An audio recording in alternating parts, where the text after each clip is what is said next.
Carlos Alberto Montaner es periodista, escritor.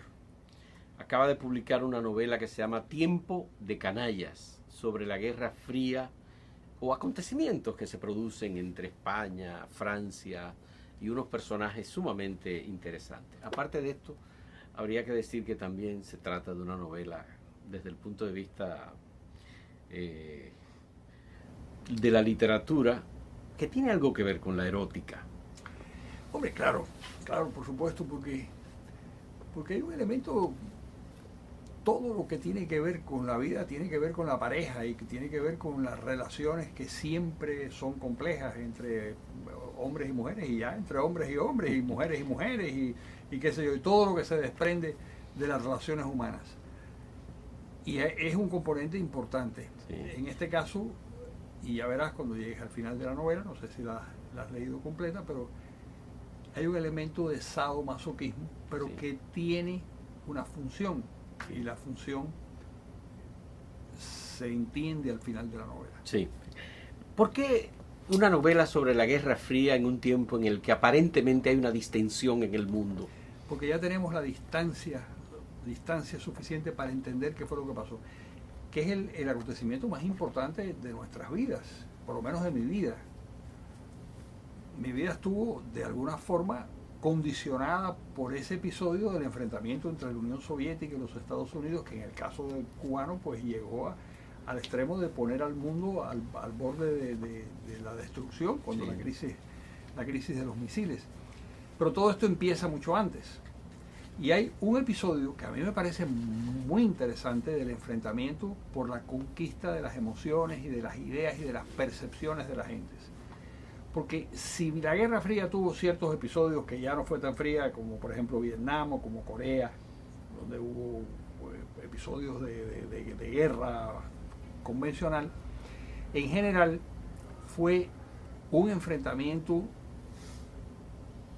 ideológico que ocurrió dentro de las cabezas de las personas. Entonces era muy importante, para mí, era muy importante poder contar un segmento de ese enfrentamiento. Y ese segmento es el enfrentamiento entre los congresos mundiales por la paz, sí, que creó la Unión Soviética para seducir a los intelectuales y a la inteligencia del mundo, y la respuesta de los Estados Unidos y que de alguna manera de Occidente, que fueron en los congresos por la libertad de la cultura. En ese sentido hay muchos personajes de la novela que son reales, están ahí con sus nombres. Con sus nombres. Y en el caso de Rafael Mayo, ¿es real o no? No, no es real. Rafael Mayo como tal no existió. Existieron muchos de los episodios en los que él participó. De la misma manera que Sarah Bandor, su amante, sí, tampoco existió como tal. Pero la construcción de esos personajes es una construcción artificial que tiene que ver precisamente con cosas que ocurrieron y que les ocurrieron a muchos personajes. Pero en la historia de Rafael Mayo, todo el tema de la fundación del Partido Comunista Cubano, todo eso es verdad. Todo eso es verdad. El retorno de él a La Habana y encontrarse con su antigua casa, el interés que tuvo, la ofreció para salvar su vida en una cárcel en España. Sí. Todos esos elementos que son propios de la sociedad cubana, que aparecen, y obviamente usted no se puede desprender de esto, no. ¿Son reales? Son muchos episodios que les ocurrieron a diversas personas, a distintas personas, no le ocurrieron a una sola persona. Lo que pasa es que la posibilidad que tiene el escritor es de armar esos rompecabezas con cosas que has escuchado a lo largo del tiempo, que has leído, el enfrentamiento entre los trotskistas y los comunistas. Sí. Estalinistas. Y los estalinistas, ¿sí? Sí. Los trotskistas también eran comunistas, pero los estalinistas, que fue muy real en la Unión Soviética y que tuvo sus derivados en América. Sí, sí, claro. El caso de México con Trotsky, el asesinato de Trotsky. O de Sandalio Junco en Cuba. Exactamente. Que lo asesinan. Yo tenía un amigo que estaba junto con Sandalio Junco, que lo hieren en ese episodio y que me contó muchas de las cosas que él estaba allí. Él era un trotskista. Además, cuando yo era un niño, un muchachito de 17 años, que me asilo en una embajada, dentro de esa embajada los grupos ideológicos ocupaban distintas habitaciones, y la primera en la que yo viví fue con los trotskistas, que era muy gracioso. ¿Tú lo conoces? Los conozco, porque además me volvían loco porque me leían la vida de Trotsky, qué sé yo, y me metieron en ese mundo loco. Y de ahí me escapé de ese cuarto porque ya no podía más y me fui al de los demócratas cristianos, que era peor porque rezaban constantemente y me aburría muchísimo. Carlos Alberto, hay algunos capítulos en donde habla del periodismo y dice que los periodistas son personas sin cojones. ¿Por qué? Si has ejercido el periodismo. No, yo he ejercido el periodismo mucho tiempo.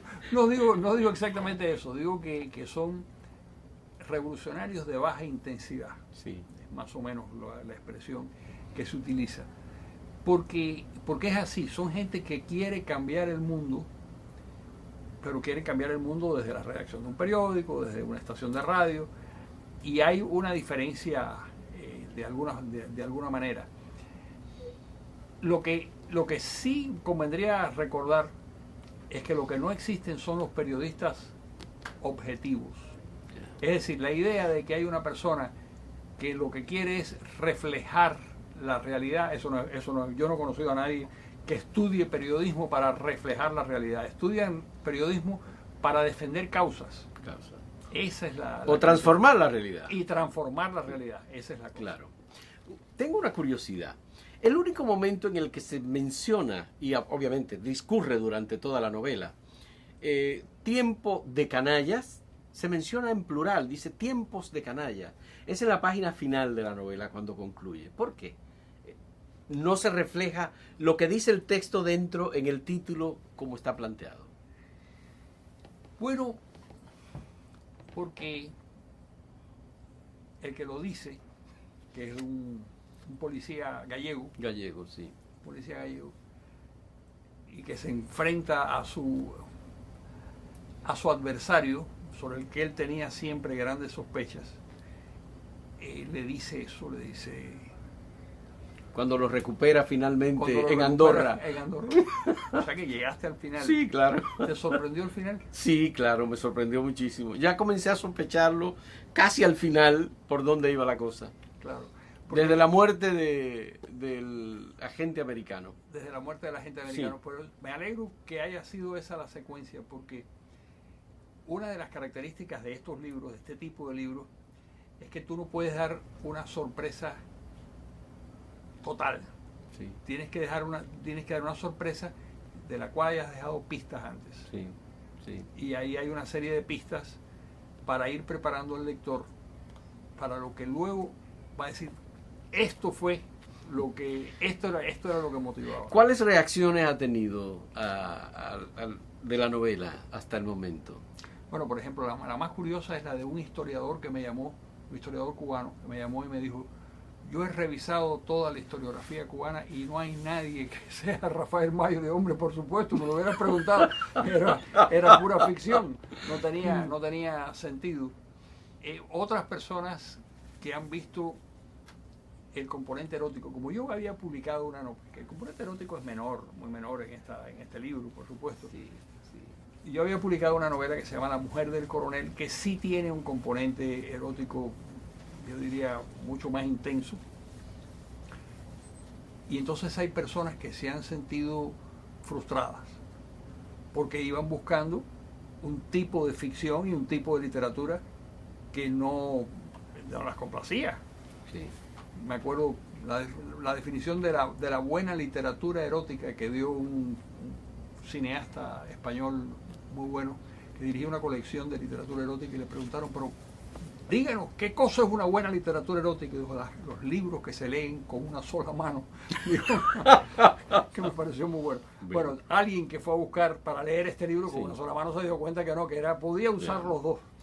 ¿Dónde podemos encontrar Tiempo de Canallas aquí en República Dominicana? Bueno, la estación de radio que me invita a este recorrido, y por donde salen 2 comentarios míos a la semana, que es el Sol de la Mañana, es quien tiene los libros. Me imagino que eventualmente los tendrá la librería Cuesta, porque no hay muchas librerías ya no hay muchas librerías en ninguna parte.